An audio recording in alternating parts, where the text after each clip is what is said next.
Sr. Presidente, senhoras e senhores deputados, Sra. Ministra, priorizar, como disse, e fazer escolhas significa envolver todos. E tenho muitas dúvidas que essa seja a preocupação da Sra. Ministra para resolver a crise na habitação, porque quando assim é, ouvimos, envolvemos os agentes políticos e a sociedade civil, articulamos caminhos com aqueles que são fundamentais para os encontrar e que são os municípios. E foi isto que o PSD fez antes de apresentar ao país, antes do Governo, as medidas para um novo caminho para a habitação em Portugal. E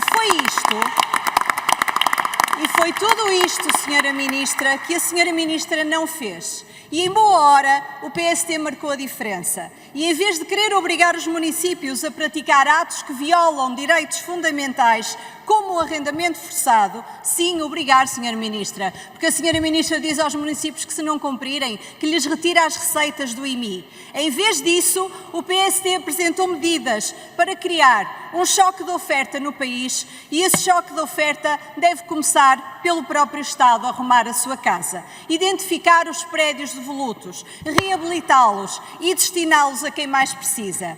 E, Sra. Ministra, não é suspendendo licenças de alojamento local e obrigando os municípios a renovar nas condições que o Governo quer.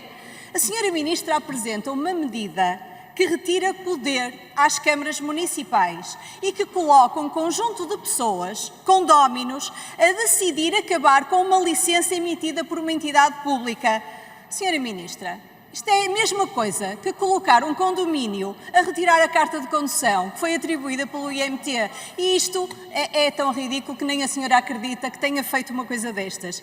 Mas agora, a decisão de um conjunto de pessoas, sem passar por um tribunal, tem o poder de anular uma decisão de uma entidade pública. Os senhores sabem o que andam a fazer, Sra. Ministra.